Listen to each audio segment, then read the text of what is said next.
The Mandarin Oriental Santiago is the only Mandarin Oriental property in South America. The distinctive cylindrical building was constructed in the early 1990s and operated as a Grand Hyatt from 1992 until 2017 when it became the Mandarin Oriental that you see today. The picture-perfect design strikes you from the moment you walk inside.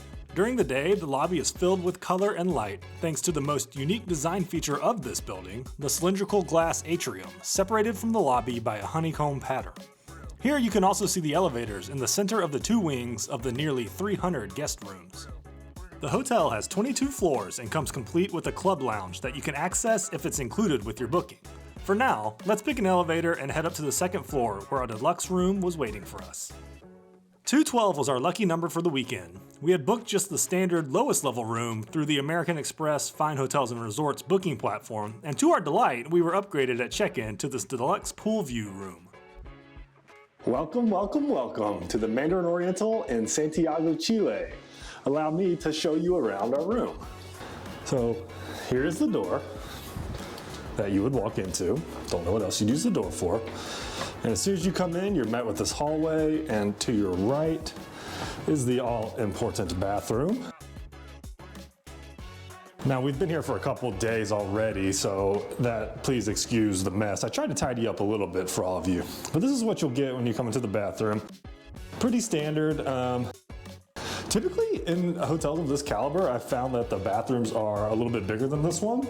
And honestly, I've kind of felt like in the past, that's a little bit of a waste. Like, I don't need the bathroom to be half the size of the room. So I actually kind of appreciate that this one is a bit more compact, and that leaves more room for, the rest of the room where hopefully you're spending most of your time, unless you eat something bad. Here is the shower.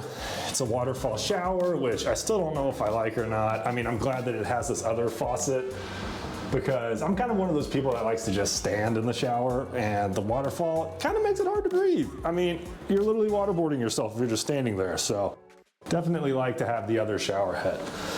Decent sized shower with your Carthusia amenities. I'm not the pronunciation guy here, but I can tell you that they smell really, really good. So on through the rest of the room, you got some little storage here to the side, like these pull out, and, if you need all that extra storage. Complimentary bathrobes, that's always appreciated, especially by my wife. I'm not a real bathrobe guy, but I know she's a bathrobe girl. And then through here, we have the closet, pretty nice sized closet. Then you have your own thermostat. For us Americans, it is in Celsius, so you may have to do a little Google converting, unless you're good at math like that. I'm not. And then here you have the main room. Beautiful, open, and bright. This bed is legitimately like one of the most comfortable beds I've ever slept in. We got in yesterday at around 9 a.m. or so after being on a very long flight from Miami, an overnight flight. Neither of us slept like super well. And we came in, closed those blinds. It got absolutely pitch black dark, and slept like a baby for 2 hours. And then we got up and, did stuff and whatever, but that nap was incredibly clutch. So yeah, that's definitely one thing you can look forward to here is the bed. And then if you keep going down, this is pretty interesting because it's like a bi-level room, like, there's steps, watch your step. But I kind of like that. It sort of separates the seating area from the rest of the room. That's why I like suites so much, because you kind of get the bedroom, which is separate from like another room where you can work or watch TV or drink coffee, do whatever. I like kind of having a little separate spaces. Just helps keep it separate in my mind. All right, over here you got your standard mini bar. Here's mini bar prices if that's something you're interested in. They're actually pretty reasonable compared to a lot of other hotels. Some coffee, already got into that. Got your tea if you're British. Just kidding. I know tea's not just for British people. Over here, a bottle of champagne that they gave us. A full-size bottle. As you may be able to see, polished that one off last night. Oops. And then probably the best part of the room is this view. I mean, look at that. There's the pool, about to go hop in that later. And then you have a beautiful view of the Santiago skyline with the Andes Mountains in the back. Really just wonderful. So there's a little tour of the room. I'll intersperse some B-roll in there because I did take some shots before we dirtied up and ruined the room, so you can see what it looks like when the wonderful housekeeping staff has it all put together. And speaking of staff, this hotel has one of the best group of staff that I've ever been a part of. They have been so nice, so welcoming. The hotel is overstaffed, so there's always somebody around being able to help with whatever you need. And the restaurants on property, I'll show you some of those later in the video, but the waiters and waitresses, oh my goodness, they're so nice. Like, they're engaging, they try to get conversation going with you, and they're funny. They're not afraid to make recommendations or make things right when things go wrong. Overall, the staff has just really been a 10 out of 10 here. Speaking of the staff, one thing that was absolutely huge for us was, I mentioned earlier, we got in super early. Our room really check-in's not till 3, but at 9 a.m. they had, not only did they have a room ready, but they also had a room upgrade available for us, because we had booked the deluxe room, and I booked through the American Express Fine Hotels and Resorts program.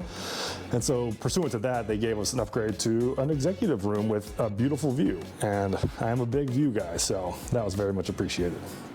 All right, let's go get in the pool. Why not? With my swim trunks now on and thumbs facing upward, it was time to hop back in the elevator and head down through the lobby and into the pool area. As far as I can tell, there was no way to get to the pool without walking adjacent to this little lounge area, so you may want to bring something to put over your swimsuit. As you may have been able to tell from up in the room, the lagoon-style pool is massive. Fun fact, it's actually the biggest pool in Santiago. The water was a crystal clear shade of blue and was actually uncomfortably cold, at least until you got used to it, despite it being about 90 degrees Fahrenheit outside at the time. The pool sort of sits in the center of what I like to call the backyard of the hotel, with the hotel building and guest rooms on one side, and then a little multi-purpose garden area on the other side. At least I'm assuming that it's multi-purpose. I was there over a weekend in the summer, which I think is peak season, or at least close to it for the hotel, and I didn't see anyone once take advantage of this space back here. Maybe it was just too hot. After having a little look around, I decided it was time to grab one of the many chairs surrounding the pool, and before long I started thinking about food. The pool menu is available at each seat via QR code and contained a pretty impressive selection of food and beverage. I do wish you could have placed your order via this QR code, but it was no big deal as there were staff available at the pool. For me, I went with a steak sandwich with sliced apple and blue cheese. It was great. While we're on the subject of food, let's go have a look at a couple of the restaurants on property. We ate dinner at Matsuri, the restaurant on property offering Nikkei cuisine. We were seated outside the patio, which faces the pool area. There was also live music happening, which was a nice touch.